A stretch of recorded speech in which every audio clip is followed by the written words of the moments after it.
I made this video hoping that there are others like me. I'm assuming you are too, because why else would you click on the video? Well, it could be because I'm wearing this beanie over my face, but we'll get into that later. Today, I'm going to try to describe and explain the way my mind works. It's going to be hard and difficult. I've tried explaining before. It's just people don't get it. And that's why I'm here today, looking if there are anybody like me that get it, that know exactly what I'm talking about. For example, when I was younger, I always questioned myself this one thing. I was like 5, maybe 6. Why does my brain let me think about my brain, assuming that there is somebody in there controlling my brain, in charge of me? That's it kind of seems, unreal now and ignorant, I guess, but I was about 6 years old. I didn't know. That's just like a visualization of how my brain worked at such a young age. So basically, I would go into these deep thoughts and always thinking. My brain would always be working at such a young age, about 7, 6, until like I was around 8 maybe. And I literally gave a name for the way I thought, and I called it think.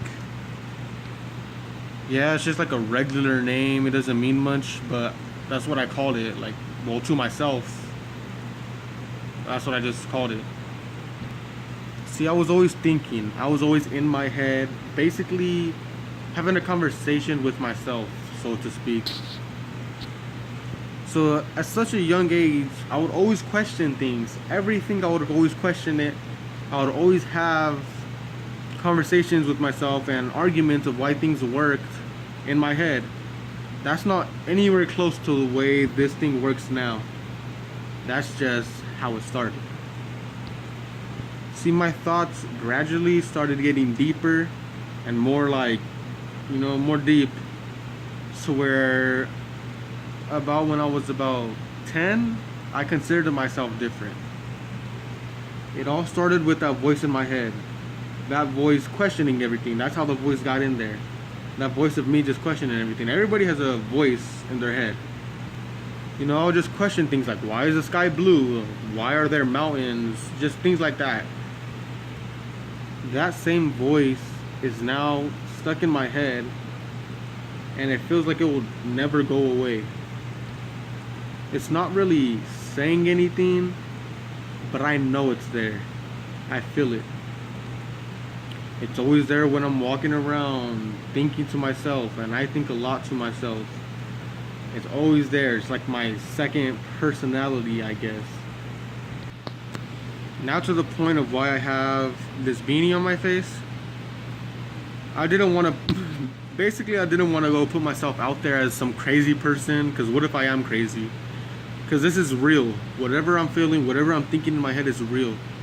So if I am actually a crazy person, I don't want my face to be out here. But if there are people just like me, I'm willing to take this off. I'm willing to, talk to you guys, maybe face to face, anything. Because my whole life I thought if there were people like me. There are so many people that say, oh yeah, I'm a deep thinker. I think about certain things. Everybody has that. Everybody has a brain. But if you're like me, you'll know. It's that extra mile, like that extra deep thoughts. Those extra deep thoughts. It's crazy, and it's always there. You know exactly what I'm talking about if you do think the way I think. So if you do think the way I think, and you think that you're on the same level as I am of craziness, maybe not crazy, but you know what I mean, please let me know. Please, in the comments, anywhere, please let me know. But if there's not one single soul that thinks like me, then I guess I really am crazy.